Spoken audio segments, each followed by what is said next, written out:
pessoal, sejam bem-vindos a mais um episódio da série Iguilino, um guia para quem mora em condomínio.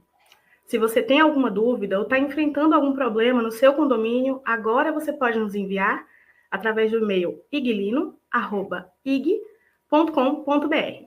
Quem sabe sua dúvida não é respondida aqui na semana que vem. Hoje a gente vai falar sobre elevadores em condomínios. Para nos ajudar a entender tudo sobre o assunto, vamos receber o advogado Rafael Verdun, especialista em direito imobiliário. Seja muito bem-vindo, Rafael. Obrigado, Ana. Obrigado pelo convite. Estou à disposição. É um prazer receber você aqui hoje. Para começar, eu queria saber quem é legalmente responsável pela manutenção e funcionamento de elevadores em condomínios. A gente tem que dividir em duas casinhas. Quem é o responsável financeiro pela manutenção do elevador e quem é o responsável pela escolha da empresa, pela contratação. Então, responsável financeiro. Todo condomínio acaba sendo responsável por adimplir a conservação do elevador. Então, de alguma forma, esse custo vai ser rateado conforme o critério da convenção para todos os moradores, conforme sua cota ou outro critério estabelecido. Porém, cabe ao síndico a escolha da empresa e zelar pela manutenção, que ela esteja sendo feita de forma adequada pela empresa. Ou seja, que a empresa está indo, que o contrato está sendo atendido. Então, isso cabe ao síndico. A responsabilidade financeira cabe a todos os condôminos. Tem alguma diferenciação entre gastos extraordinários e ordinários? Os condôminos pagam nos dois casos? Despesas ordinárias são aquelas que estão previstas em um orçamento feito ao final do ano ou final da gestão para início de uma nova gestão. Gastos extraordinários são aqueles que não estão previstos. Ou seja, vai demandar também uma assembleia extraordinária para que seja feita uma nova divisão de gastos. E aí, por vezes, é necessário uma cota extra ou alguma outra forma de que esse valor seja repassado pelos condôminos para que seja adimplido pelo condomínio. O que a legislação brasileira estabelece sobre a obrigatoriedade de manutenção preventiva e periódica em elevadores? A legislação diz no Código Civil que é a obrigação do síndico de diligenciar para ter a conservação do elevador e das partes comuns, como é o caso, e existem normas técnicas da ABNT que refletem sobre como deve ser feito, quais requisitos de segurança, das instalações elétricas, a instalação do próprio elevador, e esse regramento acaba sendo feito para que essas empresas de manutenção observem. Você pode observar que nos prédios existem normalmente uma anotação técnica colado no aviso, dizendo quais itens precisam de manutenção ou que não precisam, e que essa inspeção anual é feita pela empresa de manutenção. Existem legislações municipais também, que acabam sendo específicas, mas, por exemplo, em São Paulo, obriga uma manutenção mensal. No Rio de Janeiro, existe uma necessidade de visita periódica e obrigatória preventiva. Então, cada cidade acaba criando sua própria regulamentação. Mas, em geral, é necessário uma inspeção mensal, uma verificação e uma apresentação de um documento anual que diga que aquele elevador está em condições de prestar o serviço. Eu vou trazer um caso aqui para ilustrar a minha próxima pergunta. Em 2022, uma empregada doméstica morreu depois de cair no poço de um elevador. Ela, pelo que eu entendi do caso, né? Ela chamou o elevador e quando ela foi entrar, o elevador não estava lá. Ela caiu 4 metros ali no poço e faleceu. Agora, em agosto, a Justiça deu uma decisão, né, de que teria sido um acidente por descuido dela, e a família que havia processado, né, a operadora e o condomínio, foi condenada também a pagar os gastos processuais. O condomínio e a operadora não foram responsabilizados. A família recorreu, mas essa foi uma decisão da Justiça brasileira. Em casos de acidentes, assim, em elevadores, o condomínio e a operadora podem ser responsabilizados civil e criminalmente? Se ficar comprovado que há uma responsabilização por parte do condomínio ou pela empresa de manutenção, sim, todo caso depende de uma análise do que está nos autos. Você pode ver, Luana, que nos elevadores existe normalmente uma plaquinha para tomar cuidado, para observar se o elevador está no local antes de você entrar. Isso é uma legislação que obriga você a ter essa plaquinha no elevador. Então, se essa plaquinha está lá, se o elevador tem manutenção periódica, ele é um equipamento que está sujeito também a falhas. essas falhas são fruto de uma falta de manutenção, isso vai ser avaliado, inclusive por trabalho pericial dentro do processo. Se ficou comprovado que todos os requisitos de segurança estão sendo cumpridos, que o elevador passa por manutenção mensal e que essa falha, de alguma forma, é uma falha que não dava para ser prevista, por certo, nem a empresa de manutenção, nem o síndico vão ser responsabilizados. Agora, se ficar provado nos autos que sim, foram negligentes na manutenção, sim, haverá possibilidade desse síndico ou dessa empresa de manutenção ser responsabilizado pelo incidente. Então, uma dica até para o pessoal que assiste a gente, né? Sempre prestem atenção antes de entrar no elevador. Vejam lá a plaquinha, prestem atenção em tudo para evitar acidentes.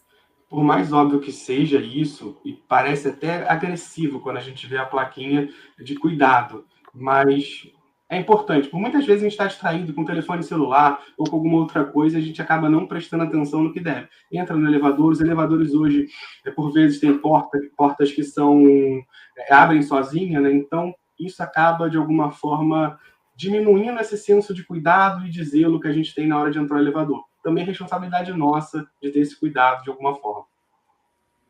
Tem alguns casos que de vez em quando viralizam ali, de pessoas que estão com cachorrinho, aí não prestam atenção, a coleira fica presa e puxa o cachorro.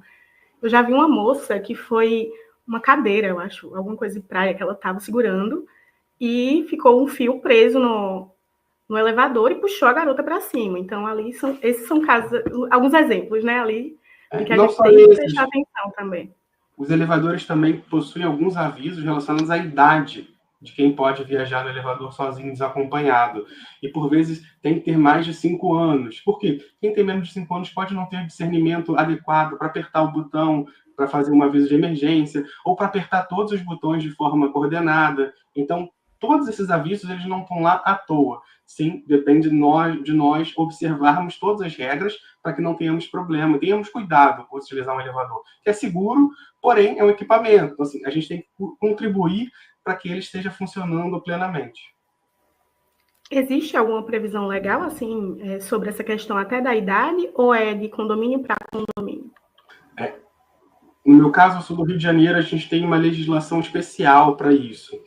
O decreto municipal que fala sobre a idade. Então, ele diz que crianças menores de 10 anos não podem utilizar o elevador sozinho, salvo se acompanhadas por uma outra de idade superior a 12 anos. Então, isso é uma regulamentação municipal. São Paulo e Belo Horizonte tem decretos semelhantes, que também tratam dessa idade mínima para embarque. Não uma legislação nacional. Acaba que cada município acaba criando sua legislação própria. O condomínio pode ser multado por órgãos fiscalizadores se não apresentar laudos ou comprovantes de manutenção regular dos elevadores? Sim. Ele pode ser multado, ele vai ser fiscalizado, muito provavelmente. Existem hoje uma necessidade de seja apresentado um laudo técnico assinado por um engenheiro, que exista uma vistoria anual para esse elevador. Então, se esse laudo técnico não tiver apresentado, não tiver ocorrido essa vistoria anual, ele não tiver fixado no quadro de avisos, provavelmente pode haver uma multa. Mas isso depende de uma fiscalização dos órgãos de controle e de manutenção. Então, se não houver fiscalização, talvez dependeria de uma denúncia. Agora, não havendo denúncia, fiscalização é complexo. Agora, havendo o que deveria haver, a manutenção e verificação por parte dos órgãos competentes, sim, o condomínio está sujeito a multa. Minha próxima pergunta é bem polêmica. Eu quero saber se o condomínio pode restringir o uso do elevador social ali para empregados, para entregadores, enfim, prestadores de serviço ali do condomínio. Não. O condomínio não pode fazer discriminação entre moradores, visitantes ou empregados. Todos têm possibilidade de usar o elevador social. Tá? O STJ e os tribunais estaduais já têm uma jurisprudência consolidada de que é ilegal e discriminatório uma restrição que obriga empregados ou prestadores de serviços a utilizarem o elevador de serviço. Isso acabaria ferindo a dignidade da pessoa humana. Então, tem que ser vedado, assim, não deve ser incentivado aos condomínios. É passível de processo judicial se a pessoa passar por esse tipo de restrição? Sim. Ela pode se sentir ferida na sua integridade e pedir danos morais. É importante a gente definir, porém, que o condomínio pode criar regras de utilização. Quais são essas regras de utilização? Itens muito pesados não podem ser transportados no elevador, itens muito grandes, tudo para preservar o equipamento. Além disso, ele pode criar algumas regras específicas relacionadas aos horários, principalmente relacionadas aos horários de mudança, para que não necessariamente afetem a manutenção do elevador, mas afetem aquela vivência dentro daquele coletivo do condomínio. Então, se você vai fazer uma mudança ali às 5 da tarde, na hora que está todo mundo chegando do trabalho, é melhor não, né? Até quando a gente pensa ali no bom senso, você colocar uma cama dentro do elevador.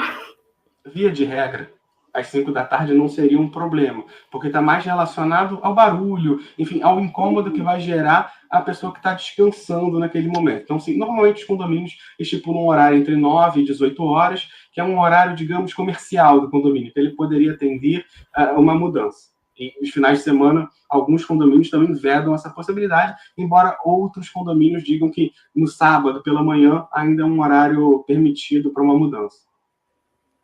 Em situação de modernização de elevadores, a decisão precisa ser tomada em assembleia?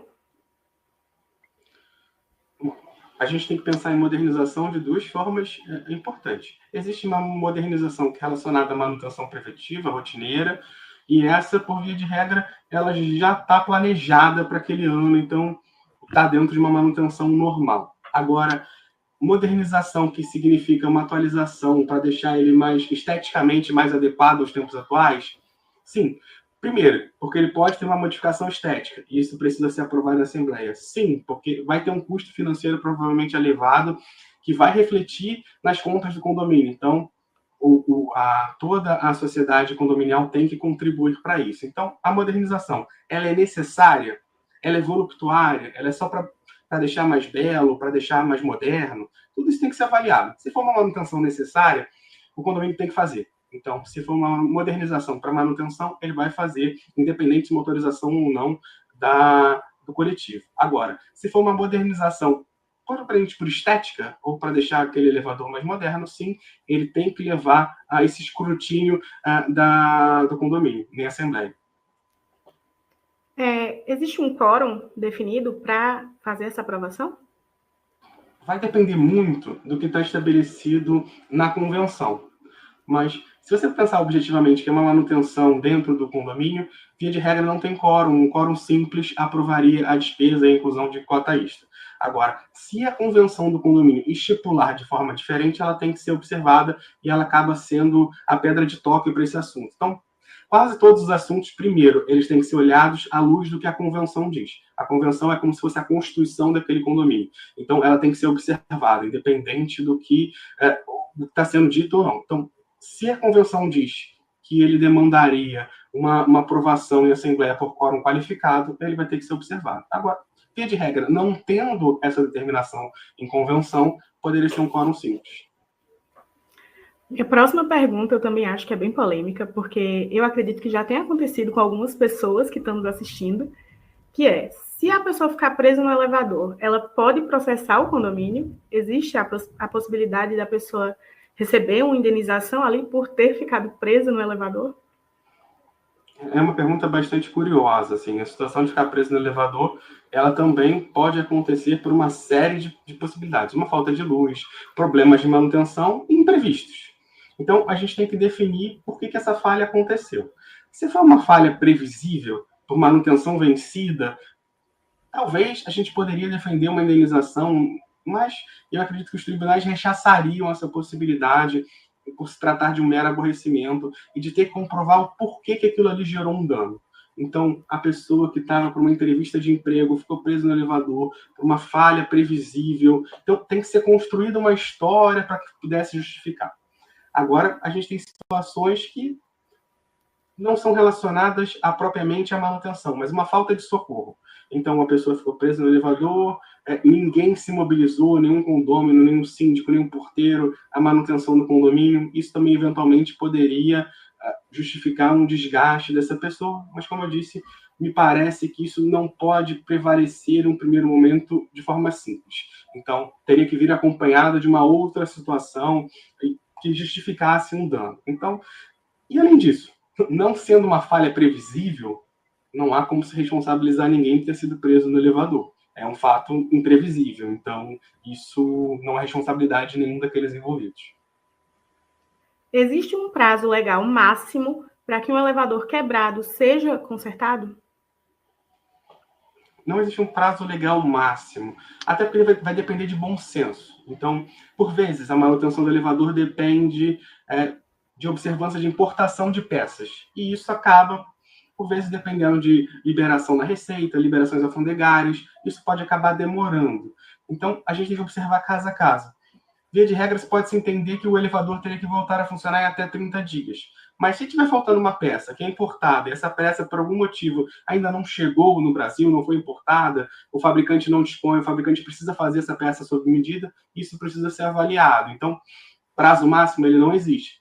Tem que ser o mais rápido possível, mas dentro, sempre avaliando o bom senso. Moradores de andares térreos têm a obrigação de pagar pela manutenção de elevadores? Muito curiosa. Mas, sim, o condomínio ele vai ser dividido em suas cotas para todos os moradores de forma igual. Até porque, se a gente for avaliar que o condomínio, ele por algum motivo, ele tem antenas parabólicas instaladas no terraço. Esse morador do térreo, ele vai pegar o elevador para ir até o terraço para fazer a manutenção da sua antena parabólica. Então, de alguma forma, o elevador também está oferecido para ele, mesmo que ele more no térreo. E quando ele decide morar no condomínio, ele também vai ter direito, vai ter obrigação, na verdade, de fazer o pagamento de todas as despesas. Senão, a gente poderia pensar numa lógica de que o morador que mora no segundo andar, ele utiliza menos o elevador do que mora no 14º. E por isso, proporcionalmente, também ele teria que pagar menos. Então, essa lógica não existe. Quem está no condomínio vai dividir as cotas conforme a metragem do seu imóvel ou conforme convenção. Minha última pergunta é uma pergunta que, assim, não é polêmica, mas causou muita revolta, na verdade, nos últimos tempos. Eu trouxe 2 casos de 2 mulheres que foram agredidas em elevadores. Eu acho que você viu, né? Uma moça levou 60 socos do namorado e uma outra mulher também foi agredida pelo marido no elevador. E essas imagens ali das câmeras de segurança dos elevadores foram cruciais ali na investigação e na exposição, né, dessa violência desses homens criminosos. E eu queria saber se existe um limite para a privacidade do morador ali, na instalação dessas câmeras, no uso dessas câmeras, no elevador. As câmeras hoje são muito importantes, como você disse, para inibir a prática de crimes, de forma geral. Então, a instalação de câmeras é permitida enquanto equipamento de segurança. Para a proteção de privacidade, a gente tem que entender que essas câmeras têm que estar instaladas em locais que não violem a intimidade. Então, uma câmera no alto do elevador, de alguma forma, ela não está violando a intimidade desses moradores. Para além disso, é recomendado que exista uma placa de aviso no elevador de que ele está sendo filmado. Além disso, toda a observância de todas as imagens, digamos que estão disponíveis ou que são filmadas, elas têm que observar as regras da LGPD. Ou seja, elas não podem ficar disponíveis para qualquer pessoa a todo tempo, para voltar no tempo, para ver as imagens. Então, o ideal é que a administração do condomínio tenha acesso às imagens e disponibilize apenas em tempo real para os outros moradores. Então, se for necessário voltar para buscar alguma informação, para buscar algum registro, que seja pedido ou pela autoridade policial ou pela ordem judicial, para que aí sim o condomínio forneça e não viole o tratamento de imagens ou não viole o direito de imagem de algum daqueles passageiros no elevador. Rafael, é isso. Foi um prazer receber você aqui hoje. Muito obrigado, Luana, o Ig, eu agradeço o convite. Estou disponível para outros convites que forem precisos. E a gente se vê toda terça-feira ao meio-dia no canal do YouTube do Ig. Até lá!